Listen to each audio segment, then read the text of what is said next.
సనాతన ధర్మంలో అసలు క్యాస్ట్ సిస్టమ్ అనేది ఉందా అండి? ఇప్పుడు ఇన్ని రకాల కులాలు చూస్తున్నాం మనం.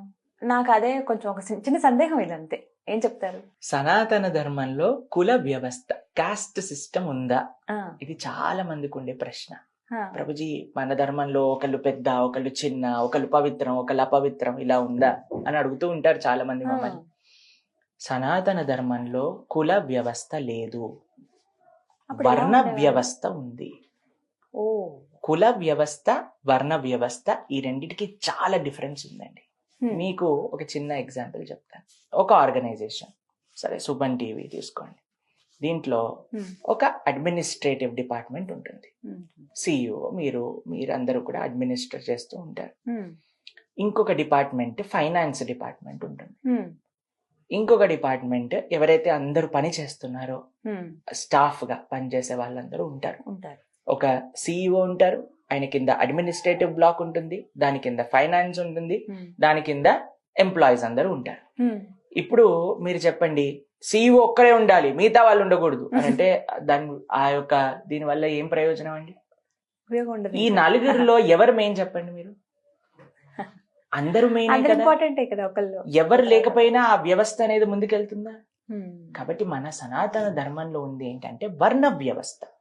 బ్రాహ్మణ, క్షత్రియ, వైశ్య, శూద్ర, ఇందులో ఎవరూ తక్కువ కాదు, ఎవరూ ఎక్కువ కాదు, అందరూ సేమ్. వర్ణము అనంటే వ్యవస్థ నడవడానికి ఉండే డిఫరెన్సియేషన్. ఒక్కొక్కళ్ళు ఒక్కొక్క పని. బ్రాహ్మణులు అనంటే ఏంటి? Teachers. Kshatriyas protectors. Vaishyas business man. Shudras employees. ఇప్పుడు మీరు ఐటీ ఎంప్లాయీని చూసి ఏయ్ నువ్వు అపవిత్రం అని అంటావా?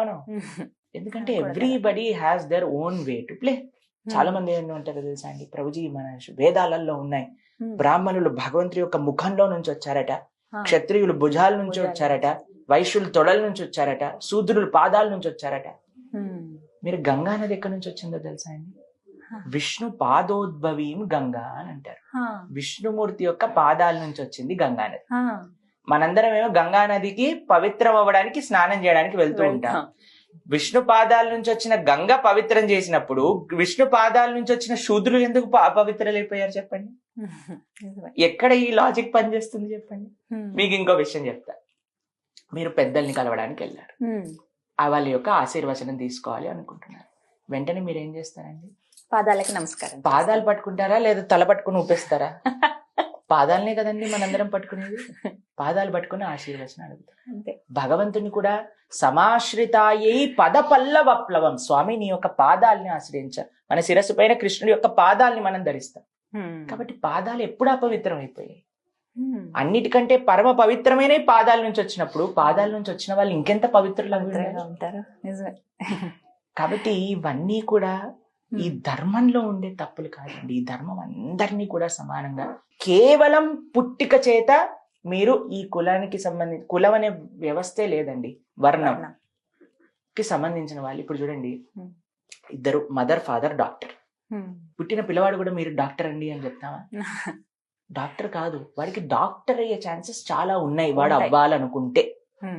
కేవలం పుట్టుకతో వాడు పిల్లవాడిని పుట్టిన డాక్టర్ ప్రణవాన్ని పెట్టేస్తారా? డాక్టర్ ఫ్యామిలీలో పుడితే లేదు, పెట్టాం కదా. చాతుర్వర్ణ్యం మయా సృష్ట్య గుణ కర్మ విభాగశ. భగవంతుడు భగవద్గీతలో చెప్తారు, గుణం అని అంటే క్వాలిటీ, కర్మ అంటే చేసే పని, కేవలం పుట్టుక కాదు. కాబట్టి మనం చేసే పని, మనకుండే గుణాలు. మీకు ఒక విషయం చెప్తా. బ్రాహ్మణుడు అంటే ఎవరు అంటే దానాన్ని తీసుకొని తన జీవితాన్ని గడిపేవారు.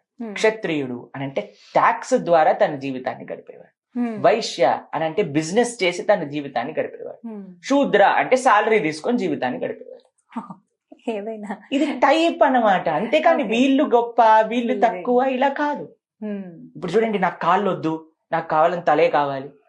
ఎవరైనా చెప్పారంటే నాకు తల వద్దు, నేను కాళ్ళు మాత్రమే ఉంటా అని అంటే ఎక్కడండి బాడీ పనిచేస్తుందా?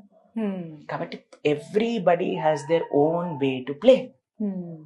కాబట్టి అందరం కలిసి భగవంతుడి యొక్క ప్రీత్యర్థం పనిచేయాలి. కాబట్టి మన సనాతన ధర్మంలో ఎవరో ఒకళ్ళు స్టార్ట్ చేసిన తప్పుడు ఈ వీళ్ళు పెద్ద వీళ్ళు తక్కువ అని, కానీ మన భగవంతుడికి అందరికీ సమానమే, అందరూ ఆయనకు ఒకటే.